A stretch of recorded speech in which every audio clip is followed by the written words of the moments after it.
ഇടുക്കി വണ്ടിപ്പെരിയാർ ഗ്രാമ്പയിലെ കടുവയെ കണ്ടെത്തിയ സംഭവത്തിൽ നിരീക്ഷണത്തിനായി പ്രത്യേക സംഘത്തെ നിയോഗിച്ചെന്ന എരുമേലി റേഞ്ച് ഓഫീസർ ഹരിലാൽ.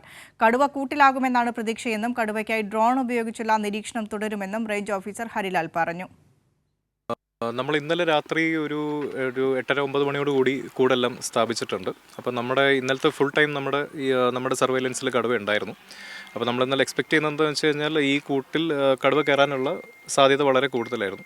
അപ്പോൾ ഇന്നലെ രാത്രി വരെ കടുവ ഇവിടെ ഉണ്ട്. അപ്പോൾ നമ്മൾ ഇന്ന് രാവിലെ നോക്കിയപ്പോൾ പക്ഷേ കൂട്ടിൽ കയറിയിട്ടില്ല.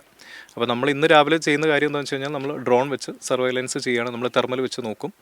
അപ്പോൾ കറൻ്റ്ലി ഇന്നലെ കണ്ട പൊസിഷനിൽ ഇപ്പോൾ അത് ചെറിയൊരു ചേഞ്ച് ഉണ്ട്. അപ്പോൾ നമ്മൾ ഈ എൻ്റെ ഏരിയ ഒന്ന് കോമ്പ് ചെയ്തിട്ടാണ് ബാക്കി കാര്യങ്ങളിലേക്ക് തീരുമാനിക്കാൻ പറ്റുള്ളൂ. വിഷ്വൽ വെച്ച് ഡോക്ടർ പറഞ്ഞത് എന്താണെന്ന് വെച്ച് കഴിഞ്ഞാൽ അതിനൊരു പരിക്കേറ്റ ഒരു ഇതുണ്ട്. അതിനൊരു കാലിനൊരു ചെറിയ ഇഷ്യൂ ഉണ്ട്, നടക്കാനുള്ളൊരു ബുദ്ധിമുട്ടുണ്ട്. പിന്നെ ഒരു അത്ര ഹെൽത്തി ആണോ എന്നുള്ളൊരു അത് പിന്നെ നമുക്ക് നേരിട്ട് കണ്ടാലേ അറിയുള്ളൂ. ആ വീഡിയോ വെച്ചിട്ട് ഡോക്ടറിൻ്റെ ഒരു അനുമാനം അത്ര ഹെൽത്തി അല്ല എന്നുള്ള ഒരു. അതായത് ജോസിൽ റേഞ്ച് ഓഫീസർ പറഞ്ഞതനുസരിച്ച് കടുവ ഇപ്പോഴും വനം വകുപ്പിന്റെ നിരീക്ഷണത്തിലാണ്.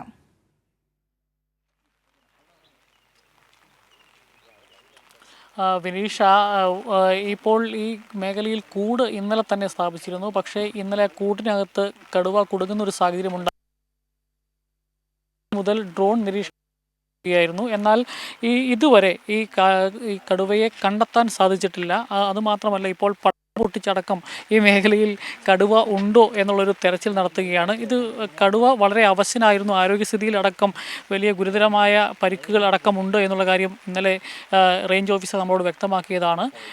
ഏതായാലും ഇതുവരെയും കണ്ടെത്താൻ പറ്റാത്ത സാഹചര്യത്തിൽ ഈ കടുവ ജീവനോടെ ഉണ്ടോ എന്നുള്ളൊരു സംശയത്തിലേക്കും കൂടി ഇപ്പോൾ വനം വകുപ്പ് നീങ്ങിയിരിക്കുകയാണ്. അതിൻ്റെ അടിസ്ഥാനത്തിൽ ഇപ്പോൾ ഈ കുറ്റിക്കാട്ടിലേക്ക് ഇറങ്ങി ഫോറസ്റ്റ് ഉദ്യോഗസ്ഥർ ഇറങ്ങി പരിശോധന നടത്തിക്കൊണ്ടിരിക്കുകയാണ്. കാരണം കടുവയ്ക്ക് ചെറിയൊരു പരുക്കുണ്ട് എന്ന് നേരത്തെ തന്നെ റേഞ്ച് ഓഫീസർ വ്യക്തമാക്കുന്നുണ്ട്. അതിന്റെ അടിസ്ഥാനത്തിലാണോ കടുവ ജീവിച്ചിരിപ്പില്ല, ചത്തിട്ടുണ്ടാകാനുള്ള ഒരു സാധ്യതയിലേക്ക് ഇപ്പോൾ ഈ തിരച്ചിലൊക്കെ പോകുന്നത്?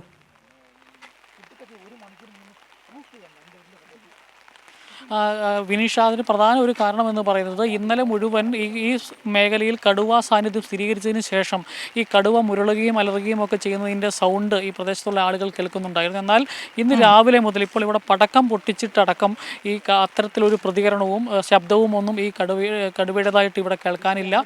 അതുമാത്രമല്ല, രാവിലെ മുതൽ ഡ്രോൺ നിരീക്ഷണം നടത്തിയിട്ടും ഈ കടുവയുടെ സാന്നിധ്യം കണ്ടെത്താൻ സാധിച്ചില്ല. അപ്പോൾ ഈ കുറ്റിക്കാടിന് ഇടയ്ക്ക് എവിടെയെങ്കിലും ഈ കടുവ ചത്ത് കിടപ്പുണ്ടോ എന്നുള്ളൊരു സംശയവും ഈ ഫോറസ്റ്റ് ഉദ്യോഗസ്ഥർക്ക് നിലവിലുണ്ട്. അതുകൊണ്ട് തന്നെയാണ് ധൈര്യം സംഭരിച്ച് ഈ കടുവ ഇന്നലെ കണ്ട കുറ്റിക്കാട്ടിലേക്ക് ഇറങ്ങി ഫോറസ്റ്റ് ഉദ്യോഗസ്ഥർ ഈ നിരീക്ഷണം നടത്തിക്കൊണ്ടിരിക്കുന്നത്. ഏതായാലും കൂട് സ്ഥാപിച്ച് അതിൽ കുടുങ്ങും എന്നുള്ളതായിരുന്നു ഫോറസ്റ്റ് ഉദ്യോഗസ്ഥരുടെ ഒരു വിലയിരുത്തൽ. പക്ഷേ ഇന്നലെ ആ കൂട്ടിൽ കുടുങ്ങിയിട്ടില്ല. അതുമാത്രമല്ല, ഇപ്പോൾ ഈ പടക്കം പൊട്ടിച്ചും അതുപോലെ ഡ്രോൺ ഉപയോഗിച്ച് നിരീക്ഷിച്ചിട്ടുമെല്ലാം ഒരനക്കവും ഈ കടുവയുടേതായി ഈ പ്രദേശത്ത് കാണാത്ത ഒരു സാഹചര്യത്തിലാണ് ഈ കുറ്റിക്കാട്ടിലേക്ക് ഇറങ്ങി പരിശോധന നടത്തിക്കൊണ്ടിരിക്കുന്നത്. വിനിഷ. ശരി, ജോസിൽ സെബാസ്റ്റ്യനാണ് ഇടുക്കിയിൽ നിന്ന് വിശദാംശങ്ങൾ പങ്കുവച്ചത്. വണ്ടിപ്പെരിയാറിലെ ഗ്രാമ്പയിൽ കടുവ ഇറങ്ങിയ സ്ഥലത്ത് ഇപ്പോൾ പരിശോധന നടത്തിക്കൊണ്ടിരിക്കുകയാണ്. നേരത്തെ ചെറിയ പരിക്കുകളോടെയാണ് ഈ കടുവയെ കണ്ടെത്തിയത്. അതിനാൽ തന്നെ ചത്തിട്ടുണ്ടാകാമെന്നുള്ള ഒരു സംശയം കൂടി വനംവകുപ്പ് അധികൃതർ പങ്കുവയ്ക്കുന്നുണ്ട്. അതിനാൽ തന്നെ ഇന്നലെ കടുവയെ കണ്ട സ്ഥലത്തേക്ക് ഇറങ്ങി പരിശോധന നടത്തുകയാണ് വനംവകുപ്പ്. ജോസിൽ സെബാസ്റ്റ്യനാണ് വിശദാംശങ്ങൾ പങ്കുവച്ചത്.